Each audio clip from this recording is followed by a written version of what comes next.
തൃശ്ശൂരിലേക്ക് ഒന്ന് പോകാം. അവിടെ ആന ഇടഞ്ഞ സ്ഥലത്ത് മന്ത്രി ഒ ജെ ജനീഷ് എത്തിയിട്ടുണ്ട്. അദ്ദേഹം സംസാരിക്കുന്നു.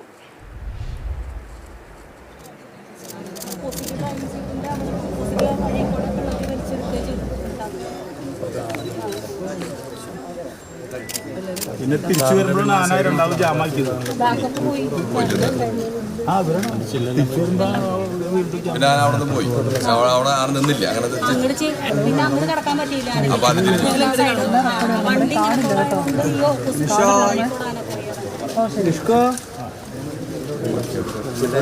എന്താ പേര്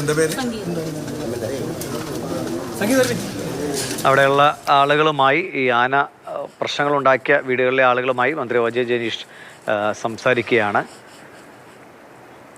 എന്താണ് കൃത്യമായി അവരനുഭവിച്ച കാര്യങ്ങളെക്കുറിച്ചാണ് ഇപ്പോൾ മന്ത്രിയോട് പറഞ്ഞത്. തീർച്ചയായും ഇതിലൊരു ഈ മതിലുകളൊക്കെ തകരും, അല്ലെങ്കിൽ വീടിൻ്റെ ഷീറ്റൊക്കെ പൊളിക്കുകയൊക്കെ ചെയ്തിട്ടുണ്ടെങ്കിൽ അതിന് കൃത്യമായൊരു നഷ്ടപരിഹാരം കിട്ടേണ്ടത് അനിവാര്യമാണ്. അത് ഉടമകളിൽ നിന്ന്, ആനയുടെ ഉടമസ്ഥരിൽ നിന്നുമാണ് അത് ഈടാക്കേണ്ടത്. ആനച്ചട്ടം, നാട്ടാന പരിപാലന ചട്ടത്തിനനുസരിച്ച് ഉള്ളതും അങ്ങനെയാണ്. ആനയുടെ ഭാഗത്ത് നിന്ന് എന്തെങ്കിലും പ്രശ്നങ്ങൾ ഉണ്ടായിട്ടുണ്ടെങ്കിൽ അതിനുണ്ടാകുന്ന നഷ്ടപരിഹാരം നൽകേണ്ടത് ആനയുടെ ഉടമസ്ഥരുടെ ചുമതലയാണ് എന്നതാണ്. അപ്പോൾ അതിനെക്കുറിച്ചുള്ള വിവരങ്ങൾ തീർച്ചയായും സർക്കാരിൻ്റെ കൂടി മന്ത്രി തന്നെ അവിടെ എത്തി കാര്യങ്ങൾ അറിയുമ്പോൾ അത്തരം കാര്യങ്ങൾക്കൊക്കെ ഒരു വേഗം കൈവരിക്കുമെന്ന് സ്വാഭാവികമായിട്ടും ആളുകൾക്കും ഒരു പ്രതീക്ഷയുണ്ടാകും.